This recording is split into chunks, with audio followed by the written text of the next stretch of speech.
Nicolas Roch, bonjour. Vous avez créé maintenant il y a 14 mois l'entreprise Roch Entreprise. Derrière justement ce nom, que se cache-t-il? Il se cache un transformateur de résine de synthèse, donc le Corian. Et avec ce produit, on fabrique un peu tout ce que l'imaginaire va nous amener à créer sur le papier. Et donc moi, spécialiste des plans de travail pour les cuisinistes, ça peut être aussi bien pour les architectes, pour les salles de bain, pour tout type d'agencement avec ce matériau-là.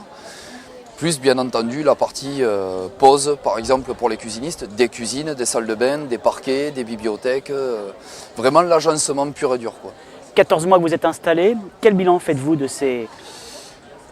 Le bilan est plutôt positif pour un temps de crise, je dirais. Pour un temps de crise, quoi. Je me suis lancé vraiment en période de crise en 2009.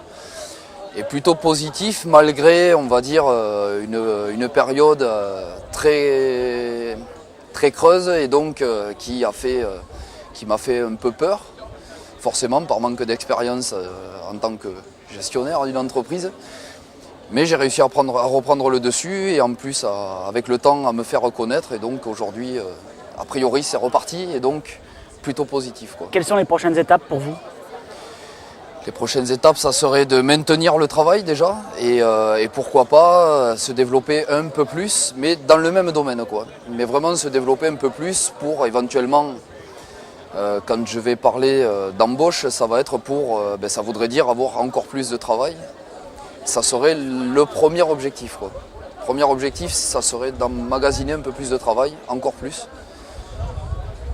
Et puis voilà, quoi. Si vous aviez un conseil à donner à quelqu'un qui veut créer ou reprendre son entreprise, ce serait lequel aujourd'hui?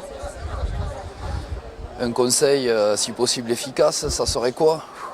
Alors, on va pas forcément parler en temps de crise, quoi, mais on va dire s'installer tout court, se renseigner énormément sur ce qu'est une création ou une reprise d'entreprise et savoir ce que peut coûter un investissement de ce genre-là, quoi.